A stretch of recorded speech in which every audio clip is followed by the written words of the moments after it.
하나님 보좌가 있는 곳, 셋째 하늘은 인위적인 방법으로는 갈 수 없는 곳입니다. 죄 있는 사람이 어떻게 그곳에 갈 수 있겠습니까? 무슨 수로? 갈 수가 없어요. 철저하게 하나님께서는 죄 있는 인간들로부터 자기 보좌를 분리시키신 것입니다. 거듭나지 않은 사람, 죄의 사함을 받지 않은 사람, 자기 죄를 예수 그리스도의 피로 깨끗하게 씻지 않은 사람은 하늘나라 갈 수 없어요. 만약에 죄 있는 사람이 하늘나라 간다면 그 하늘나라가 어떻게 되겠습니까? 그 점만 생각한다면 자기 죄 문제를 해결하려고 할 텐데 사람들은 교회만 다니면 죄 문제가 자동적으로 해결되는 줄 알고 그렇게 막연하게 살아가고 있는 거예요. 얼마나 어리석은 것입니까? 혈과 육은 하나님 나라를 상속받을 수 없다고 했습니다. 아담의 죄를 어떻게 후손이 물려받습니까? 피예요. 피를 통해 물려받는 거예요. 자식을 낳으면 그 자식이 부모의 피를 물려받게 돼 있어요. 피 안에 유전 인자가 들어가 있죠. 그래서 어머니나 아버지 그 성격이라든지 외모라든지 이런 것들을 다 받는 거예요. 타고나는 것이에요. 육체의 생명이 피에 있다고 했어요. 히브리서 4장 13절까지 봤는데요. 14절부터 보겠습니다. 다시 3장 1절에서 말한 그 주제로 돌아왔죠. 예수 그리스도의 대제사장직에 관해서 말을 하고 있는 것입니다. 우리에게는 위대한 대제사장 곧 하늘들로 올라가신 하나님의 아들 예수께서 계시므로 우리는 우리의 고백을 굳게 붙들어야 하리라. 3장 2절 말씀에 뭐라고 되어 있죠? 그러므로 하늘의 부르심에 참여하는 거룩한 형제들아. 예수 그리스도 죽으심 이후에 믿음을 지닌 사람들은 다 성도들이라고 일컬음을 받습니다. 교회 시대에 구원받은 사람들도 성도고 우리가 들림받고 떠나면 이 땅에 남아서 대환란에 참여하면서 예수 그리스도께 대한 믿음과 하나님의 계명을 준행하는 유대인 성도들도 성도예요. 하늘의 부르심에 참여하는 거룩한 형제들아. 우리의 고백하는 바 사도이며 대제사장이신 그리스도 예수를 깊이 생각하라고 했어요. 예수님은 대제사장 가운데 대제사장이에요. 바로 그 대제사장이에요. 위대한 대제사장이에요. 3장 1절 말씀으로 다시 돌아오고 있죠. 4장 14절 말씀은 그 하나님의 아들 예수께서 계신다. 어디에? 하늘들로. 히브리서의 예수님의 위치는 이 지상이 아니고 천상입니다. 하나님의 보좌예요. 왜 우리는 그분께 대한 우리의 고백을 굳게 붙들어야 하는 것인가? 그 이유를 15절에서 말하고 있습니다. 이는 우리의 대제사장은 우리의 연약함을 동정할 수 없는 분이 아니요 모든 점에서 우리와 마찬가지로 시험을 받으셨지만 죄는 없으신 분이기 때문이다. 모든 점에서 우리와 마찬가지로 시험을 받으셨다. 예수님께서 시험 받으신 기록이 어디에 있죠? 마태복음 4장과 누가복음 4장에 나오죠. 그렇죠? 그래서 앞서 2장 18절 말씀에서 설명한 것과 같은 내용이 또 한번 설명되고 있는데 거기 한번 보세요. 2장 18절 말씀 다시 한번 보세요. 주님은 인간이 당하실 수 있는 모든 고난들을 몸소 겪으셨다고 말씀하고 있어요. 그래서 주님은 우리의 연약함을 능히 동정하신다고 말하고 있는 것입니다. 2장 18절 그가 이 일에 친히 시험을 받아 고난을 당하셨으므로 시험받는 자들을 능히 도와주실 수 있느니라. 환난 가운데 있는 성도들은 대환난이라는 엄청난 시험을 받고 있는 거예요. 환난 성도들에게 그들을 위로하고 격려하기 위해서 이 말을 하고 있는 것입니다. 너희가 지금 시험 받고 있느냐? 우리를 위해서 시험 받으신 예수 그리스도께서 우리를 능히 도우실 수 있다. 도와주신다. 그분께 대한 고백을 굳게 붙들어야 한다. 권면하고 있는 것이에요. 자, 예수님은 어떤 시험을 받으셨습니까? 어떤 시험 받으셨어요? 마태복음 4장에 보시면은 인간이 이 땅에 살면서 받아야 될 시험을 다 받으신 것이에요. 그 시험은 세 가지로 함축되는데 요한일서 2장에 딱 집약해서 지시하고 있는데 요한일서 2장으로 가세요. 우리가 세상에서 받는 그 모든 시험의 종류는 세 가지로 함축되어 있어요. 15절부터 봅니다. 세상도 세상에 있는 것들도 사랑하지 말라. 누구든지 세상을 사랑하면 아버지를 사랑함이 그 안에 있지 아니하니 이는 세상에 있는 모든 것이 육신의 정욕과 안목의 정욕과 생의 자랑이요 아버지께 속한 것이 아니라 세상에 속한 것이기 때문이라. 세상도 세상의 정욕도 사라지지만 하나님의 뜻을 행하는 자는 영원히 거하느니라. 첫 번째 시험이 뭐예요? 육신의 정욕이에요. 예수님이 빵에 대한 시험을 가르쳤죠. 네가 하나님의 아들이면 이 돌들에게 명하여 빵이 되게 하라. 예수님 뭐라고 했습니까? 기록되었을 때 사람이 빵으로만 사는 것이 아니요 하나님의 입에서 나오는 모든 말씀으로 사느니라. 그렇게 말씀하셨어요. 하나님의 목적으로 해서 금식을 하고 계셨는데 그분에게 나타나서 사탄이 유혹을 하는 것이에요. 빵에 대한 시험으로. 육신의 정욕이죠. 우리 육신은 무엇을 원합니까? 배가 항상 채워져야 돼요. 배고픔을 이기지 못해서 남의 것을 도둑질하는 사람도 있죠. 그래요. 육신의 정욕이에요.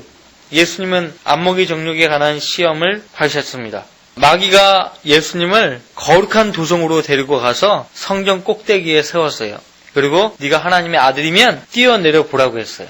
마귀도 하나님 말씀을 인용을 했죠. 시편에 있는 말씀을 91편에 있는 말씀을 인용을 했는데 잘못 인용한 거예요. 사탄도 하나님 말씀을 인용합니다. 시편 91편 11절 12절 말씀에는 그분께서 너를 위하여 자기 천사들에게 명하시리니 그들이 손으로 너를 받들어서 어느 때라도 너의 발이 돌에 부딪히지 않게 하시리라고 하였느니라 하더라. 시편 91편은 재림에 관한 말씀인데 지금 초림 때 나타나신 예수님께 어느 때라도 라고 이 말이 92편에는 없어요. 네가 성전 꼭대기에서 뛰어내려 보라. 그럼 천사들을 하나님께서 명하셔서 네 발이 돌에 부딪히지 않도록 보호하실 것이다. 그렇게 거짓말을 했던 것이에요. 예수님께서 뭐라고 합니까? 기록되었을 때 너는 주 너의 하나님을 시험하지 말라고 했어요. 이건 안목의 정욕이죠. 사탄은 눈에 보이는 것으로 여러분을 시험합니다. 보이는 것으로 시험해요. 사탄은 또한 생애 자랑으로 시험합니다. 마귀가 또 다시 예수님을 아주 높은 산으로 데리고 갑니다. 그리고 예수님 앞에서 마법을 행하는 거예요. 아주 높은 산에 데리고 가서 예수님 앞에서 세상에 있는 모든 나라들과 그들의 영광을 예수님께 보여줍니다. 마귀가 딱 하니까 그냥 쫙 펼쳐지는 거예요. 그러면서 말을 합니다. 네가 내게 엎드려 경배하면 예수님께 사탄이 네가 나한테 엎드려가지고 경배하면 내가 이 모든 것들을 너에게 주겠다. 이미 사탄은 세상을 접수한 것이에요. 사탄을 뭐라고 말합니까? 이 세상의 통치자라고 하는 거예요. 공중권세의 통치자예요. 제가 이 세상을 받았으니까 네가 나한테 엎드려 경배하면 내가 이 세상을 주겠다. 그렇게 예수님을 꼬드긴 거예요. 그랬더니 예수님이 뭐라고 했습니까? 사탄아 여기서 물러가라. 기록되었을 때 너는 주 너의 하나님께 경배하고 오직 그분만을 섬기라고 하였느니라. 그렇게 말씀하셨어요. 첫사람 아담도 사탄에게 이와 동일한 시험을 받았지만은 실패한 거예요. 육신의 정욕, 안목의 정욕, 생의 자랑에 대한 시험에 첫사람 아담은 철저하게 무너져 버렸어요. 그래서 이 세상의 죄를 들어오게 한 거예요. 막아야 되는데 들어오게 해버린 거예요. 창세기 3장으로 가보세요. 여러분과 저는 아직도 육신을 가지고 있고 이 세상에 살고 있기 때문에 육신의 정욕, 안목의 정욕, 세계 자랑에 대한 시험을 언제든지 받을 수가 있어요. 우리가 노출되어서 살아가고 있는 것입니다. 자, 마귀가 처음부터 아담에게 나타나서 이렇게 꼬드겼다면 아담이 탁 쳤을 거예요. 왜? 하나님께 직접 명령을 받은 사람이니까. 근데 간접적으로 믿음이 연약한 이브에게 나타나가지고 접근해가지고 시험을 한 거예요. 이브가 선악을 알게 하는 지식의 나무의 열매를 먹고서 아담과 접하지 않았다면 이브는 자기 죄 때문에 죽었을 테지만 아담과 몸을 합하지 않았으면 세상의 죄를 들어오지 않았을 것이에요. 그런데 아담이 이브를 너무나 사랑한 나머지 이브의 음성을 듣고 범죄하고 말죠. 그죠? 거기 한번 보세요. 하나님은 네가 먹으면 죽는다라고 했어요. 그랬더니 참으로 하나님께서 말씀하시기를 너희는 동산의 모든 나무에서 나는 것을 먹지 말라 하시더냐. 그럼 이브가 그렇다고. 참으로 하나님께서 그렇게 말씀하셨다고. 딱 대받아 쳤으면 됐을 텐데 여자가 하나님 말씀에 첨가를 하죠. 여자가 그 뱀에게 말하기를 우리가 동산 나무들의 열매는 먹을 수 있으나 동산 가운데 있는 나무의 열매에 관해서는 하나님께서 말씀하시기를 너희는 그것을 먹지도 말고 만지지도 말라 혹 죽을까 함이라 하셨느니라 하더라. 하나님은 만지지 말라 이 말씀을 하신 적이 없어요. 지금 이분은 사탄의 수중에 넘어가 있는 거예요. 사탄의 수중에 넘어가면 하나님이 하신 말씀이 아닌 것을 이야기를 하게 돼 있다고요. 뱀이 여자에게 너희가 반드시 죽지는 아니하리라. 5절 너희가 그것을 먹는 날에는 너희의 눈이 열리고 눈이 열려요. 안목이 정욕이죠. 너희가 신들과 같이 되어서 생의 자랑이에요. 너희가 선과 악을 알게 되는 줄을 하나님께서 아심이라 하더라. 여자가 보니 그 나무가 먹음직하고 뭐예요? 육신의 정욕이죠. 보기에도 즐겁고 뭐예요? 안목의 정욕이에요. 현명하게 할 만큼 생의 자랑이에요. 사람들 앞에서 떵떵거리고 스스로 자랑하려면 뭐 해야 돼요? 출세도 해야 되고 나름대로 지식을 쌓아야 되고 이게 뭐예요? 다 생의 자랑이에요. 탐스러운 나무인지라 그녀가 거기에서 그 열매를 따서 먹고 그녀와 함께한 자기 남편에게도 주니 그가 먹더라. 그러자 그들의 눈이 둘 다 열려 그들은 자기들이 벌거벗은 줄 알고 무화과 나무 잎을 엮어 자기들의 치마를 만들었더라. 범죄한 사람은요 하나님의 임재에서 벗어납니다. 그리고 자기가 벌거벗은 것을 깨닫게 돼요. 그래서 자기가 죄 지은 것에 대해서 뭐든지 가리려고 하는 거예요. 그게 범죄한 사람의 특징입니다. 그래서 인류의 죄를 가지고 오게 된 것이죠. 이 세 가지 시험에 대해서 첫사람 아담은 철저하게 실패했지만 둘째 사람 아담이신 예수님은 철저하게 승리하신 것이에요. 그 예수님을 믿는 믿음을 가진 저와 여러분들도 그 믿음을 계속 가지고 있다면 승리할 수가 있어요. 그래서 사도 요한은 요한일서 2장에서 이렇게 말하고 5장에서 이는 하나님께로부터 태어난 자는 누구든지 세상을 이기기 때문이라. 세상을 이기는 승리는 이것이니 곧 우리의 믿음이라고 말하고 있는 거예요. 5장 4절 말씀이죠. 여러분과 저는 하나님께로부터 태어난 사람이에요. 그렇죠? 하나님께로부터 태어난 사람은 누구든지 세상을 이긴다라고 했어요. 무엇으로 이기는가 하니까 믿음으로 이긴다. 그렇게 말하고 있어요. 믿음이 없으면 하나님이 기쁘시게 할 수 없다고 했어요. 여러분들 히브리서 4장으로 다시 돌아옵니다. 예수님은 육신을 입고 사는 사람들이 당할 수 있는 모든 시험을 다 받으신 거예요. 하지만 우리와 예수님과의 차이가 있다면 우리는 죄가 있지만 예수님은 죄가 없다는 것이에요. 그래서 죄가 없기 때문에 시험을 받는 사람들을 능히 도와줄 수 있다. 그렇게 말하고 있어요. 죄 있는 사람이 또 다른 죄 있는 사람을 도와줄 수 있습니까? 없습니까? 없지요. 논리적으로도 맞지 않는 것이에요. 모든 점에서 우리와 마찬가지로 시험을 받으셨지만 죄는 없으신 분이기 때문이다. 예수님이 죄가 없는 분이다. 우리는 너무나 잘 알고 있지만은 여러분이 성경으로 입증하셔야 돼요. 여러분이 믿는 바를 하나님 앞으로 입증을 못하면 안 되는 거예요. 거기 요한일서 2장으로 가보시면요. 예수님 만약에 죄를 가지고 있다 할 것 같으면 죄를 지은 사람을 변호할 수 없어요. 그건 너무나 당연한 사실이에요. 2장이죠. 나의 어린 자녀들아 내가 이런 것들을 너희에게 쓰는 것은 너희로 죄를 짓지 않게 하려는 것이라. 그러나 만일 누가 죄를 지으면 우리에게 아버지와 함께 있는 한 변호인이 있으니 곧 의인이신 예수 그리스도시라. 마귀는 고소하는 자예요. 밤낮 고소하는 거예요. 우리가 범죄하면 고소합니다. 우리가 범죄했을 때마다 마귀가 고소하잖아요. 그러면 하나님 사이에 예수 그리스도께서 가운데 딱 서셔서 범죄한 우리 하나님 자녀들을 변호합니다. 예수님의 피를 믿고 의지하는 성도가 범죄했을지라도 예수님은 그들을 변호하신다는 것이에요. 그 점을 지금 요한일서 2장 1절에서 말하고 있고요. 그 다음에 예수님은 죄가 없는 분이시다. 이어서 계속 나옵니다. 요한일서 3장 5절에 하나님께로부터 태어난 사람은 죄를 지을 수 없다라고 말하고 있는데 여기서 요한일서에서 말하고자 하는 궁극적인 죄는 우상숭배예요. 심지어는 그 우상숭배에 참여하는 그 죄를 사도 요한은 사망에 이르는 죄라고 말하고 있어요. 그러니까 하나님께로부터 태어난 사람, 거듭난 하나님의 자녀들은 우상숭배하지 않는다. 대환란 때는요. 이 땅에 남아서 환란을 통과하는 유대의 성도들은요.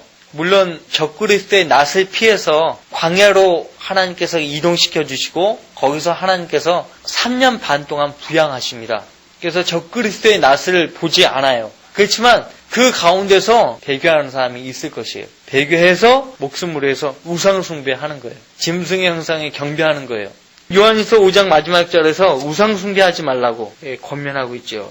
어린 자녀들아 너희 자신을 우상들로부터 지키라 그렇게 말하고 있어요.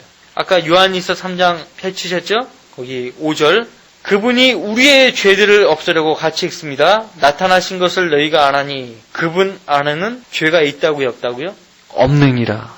죄가 없는 분이어야만 우리 죄들을 없앨 수 있다는 거죠. 예수님께 온 세상 죄가 넘어간 때는 언제입니까? 십자가에 달리실 때예요. 어떤 사람들은 침례인 요한에게서 침례 받을 때 온 세상 죄가 그때 예수님께 넘어갔다라고 말하는 사람들이 있어요. 그렇다면 3년 반 동안 예수님은 온 세상 죄를 짊어지고 다니시면서 기적들을 행사하신 거예요. 그게 말이 됩니까? 죄 있는 사람이 물 위를 걷고 바람과 바다를 명해서 잔잔하게 하고 죽은 사람을 살리고 안진뱅이를 고치고 소경인 사람 눈을 고치고 합니까? 죄 있는 사람이? 온 세상 죄가 예수님께 넘어간 때는 침례인 요한에게서 침례 받으신 때가 아니라 십자가에 달리실 때예요. 그분은 죄 없이 성령으로 태어나셨고 또 성령의 인도를 받아 3년 반 동안 사역을 하셨어요. 그리고 마지막 때에 우리 죄를 담당하시고 십자가에서 죽으신 것이에요. 그분의 피로 온 세상 죄를 정결케 하시고 완전히 증거 인멸할 때 어떻게 하죠? 증거 없애는 가장 편한 수단이 뭐예요? 불태워 없애버리는 거죠. 우리의 죄를 그분의 피로 다 제거하셨을 뿐만 아니라 완전하게 인멸시키기 위해서 지옥에 내려가셔서 우리의 죄를 몽땅 거기다가 던져버리신 것이에요. 그러니까 완전히 우리 죄는 없는 거예요. 예수님이 완전히 해결해 놓으신 거예요. 이 얼마나 감사한 일입니까? 그죠? 세상 죄를 지옥에다가 다 던져버리고 죽은 자 가운데서 몸으로 죄 없는 몸으로 부활하신 것이에요. 죄를 가진 상태에서 부활할 수 있을까요? 없어요. 물론 예수님이 흘리신 그 피는 온 세상 죄를 제거하고도 남습니다. 남아요. 굳이 지옥에까지 내려가서 우리 죄를 다 청산하지 않아도 되는 거예요. 근데 완전히 인멸시키기 위해서 그렇게 하신 것입니다. 예수님이 지옥에 가신 더 놀라운 일도 있죠. 거기에 갇혀있는 구약 성도들에게 내가 너희 구속했던 죄를 이제는 완전히 내 피로 제거해놨다. 그 기쁜 소식을 전하기 위해서. 그리고 타타로스 지옥에 갇혀있는 타락한 천사들에게 앞으로 있을 그 심판을 알리기 위해서 예수님이 지옥에 가신 것이기도 하지만은 어찌됐든 간에 예수님은 죄 없이 세상에 오셨고 죄 없이 사다가 죄 없이 부활하신 분입니다. 죄 없이기 때문에 지금도 살아계셔서 자기를 통하여 하나님 앞에 나오는 사람들을 끝까지 구원하실 수 있는 것이에요. 히브리서 4장으로 다시 돌아오시면요. 그렇기 때문에 하나님의 보좌에 계셔서 우리의 영원한 위대한 대제사장으로 계신 예수님은 우리에게 자비를 허락해 주시고 필요한 때에 도우시는 은혜도 허락하신다고 권면하고 있는 겁니다. 16절 보십시오. 16절. 그러므로 우리가 은혜의 보좌로 담대히 나아가자. 이는 우리가 자비를 얻고 필요한 때에 도우시는 은혜를 발견하기 위함이라. 은혜의 보좌가 어디에 있어요? 이 땅에 있습니까? 하늘 위에 있죠. 그죠? 하나님이 앉아 계시는 보좌를 여기서는 은혜의 보좌라고 말합니다. 구약성경에는 자비석이라고 그렇게 되어 있는데 은혜의 보좌예요. 하나님이 앉아 계시는 보좌를 은혜의 보좌라고 한다고. 왜? 그분은 은혜를 베푸시는 분이에요. 여전히. 그 은혜의 보좌로 담대히 나가자. 그렇게 권면하고 있는 것입니다. 성도들은 은혜의 보좌로 나아갈 때 예수 그리스도 외에는 어떤 중보자도 필요하지 않습니다. 성도들은 예수님의 피를 통해서 하나님께 나아갈 수 있는 아들의 자격을 얻었기 때문에 필요가 있으면 어느 때나 예수 그리스도의 이름으로 하나님의 은혜의 보좌로 담대히 나아갈 수가 있는 거예요. 자, 누가 담대히 나아갈 수 있는가? 믿음과 확신이 있는 사람. 믿음과 확신이 있는 사람이 은혜의 보좌로 담대히 나아갈 수 있어요. 믿음이 없고 확신이 없으면 담대히 나아갈 수 없죠. 누가 담대합니까? 믿음과 확신이 있는 사람이에요. 예수님의 핏부림을 받은 성도들은 누구나 예수님을 통해서 하나님께 나아갈 수가 있어요. 예수님께 대한 믿음이 없으면 하나님 앞에 나아갈 수 없어요. 구원 받았습니까? 오늘 죽으면 지옥 가지 않고 하늘나라 갈 수 있습니까? 물어보면 자신 없어 하는 사람들이 많아요. 왜? 예수님께 대한 믿음이 없으니까. 자기가 회개한 적도 없고 예수님을 구주로 믿었다는 그런 증거가 없기 때문에 자신 없어 하는 거예요. 구원받지 않은 것이에요. 선물 받았어요? 결혼했어요? 군대 갔다 왔어요? 갔다 왔으면 갔다 왔다고 이야기하죠. 결혼했으면 결혼했다고 이야기하고. 근데 왜 구원받는 거에 대해서 자신 없어 할까요? 구원받지 않았기 때문에 그래요. 구원은 선물이에요. 믿음으로 받는 거예요. 믿지 않았기 때문에 그 구원의 선물을 못 받은 거거든요. 받기만 하면 되는데요. 너무 무지 가운데 있는 것이죠. 자, 필요한 때에 도우시는 은혜라는 것은요, 단순히 구원받았을 때 받았던 그 은혜만이 아닙니다. 여기서 필요한 때에 도우시는 은혜는 구원받은 성도들이 살면서 필요로 하는 은혜입니다.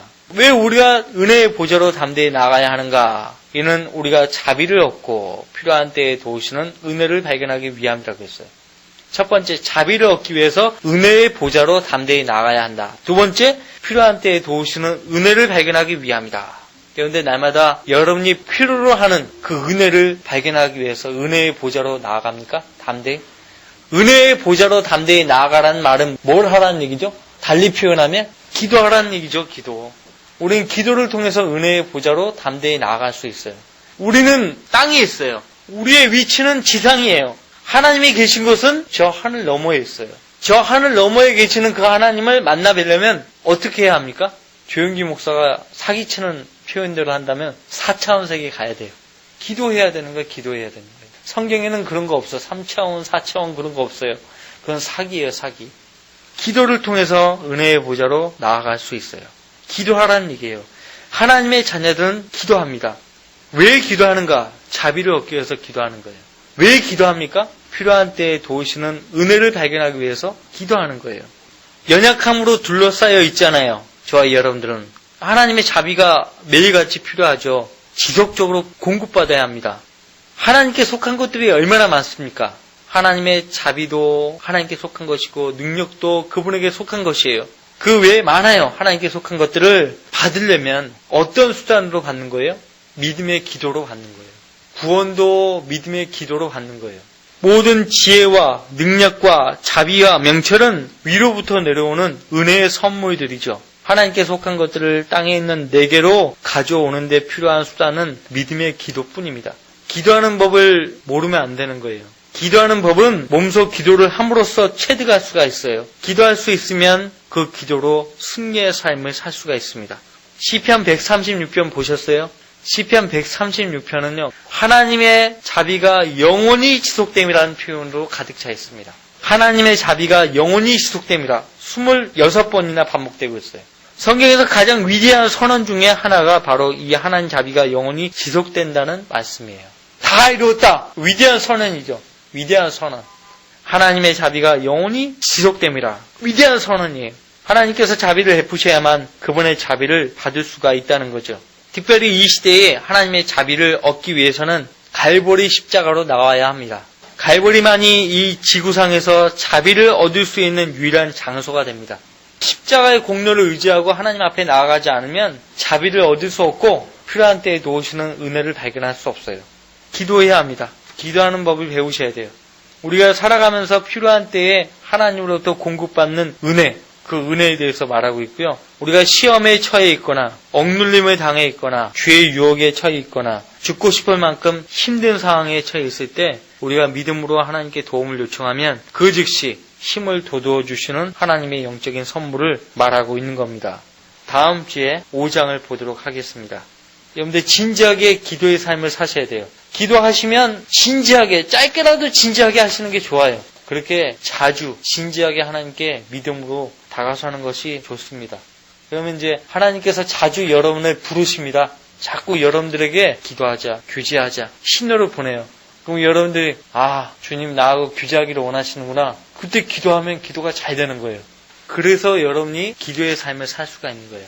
하나님께서 도우셔서, 인도하셔서.